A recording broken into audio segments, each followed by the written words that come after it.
Kuan sa imo. Kita. Okay na. Basta maglisod ka. Okay na.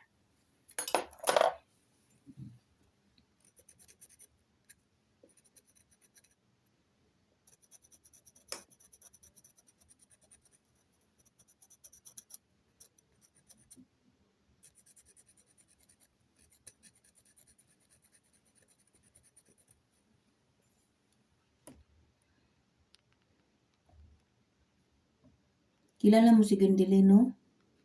Oh. Kasal na ba ya? Ha?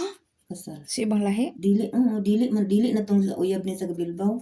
Di ba nag-ipon-ipon na to siya sa Bilbao? Sa bar na tong lalaki di sa Bilbao, natulog na si Gwendolyn. Sige po kaw sa laki. Naog sa dito sa bar kay nay Amerikano ba nga di sa kasab kay di ba ma-English. Ya si Gwendolyn may tinapusan ba ito kabalo ba ito mag-English. Ngun ni Gwendolyn, di lagi ko kay katulog na ko. Sige pa kahit kadyot lang.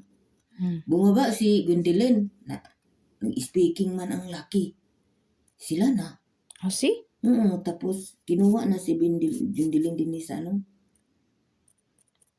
Din sa kuan pero kada bulan ka bakasyon siya din. Dito sila sa Marbeliam siguro to. Dito sila sa Marbeliam bakasyon tagdo kasi mana ka hotel. Wow. Tapos napapasal na sila bago lang mga 3 pa ka bulan. 3 pa ka semana. Kasla dito sa laki.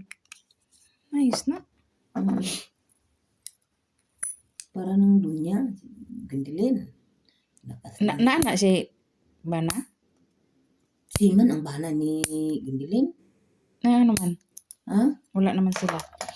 Namatay na. Namatay. Pensionado na si Gwendolyn. Ay, mao. Akala ko na Daw, kasi. ana si Gwendolyn sa una, uban-uban na kay dini man sa gawas siya bana nga pagkasiman di man sa Philippines. Pilipinas.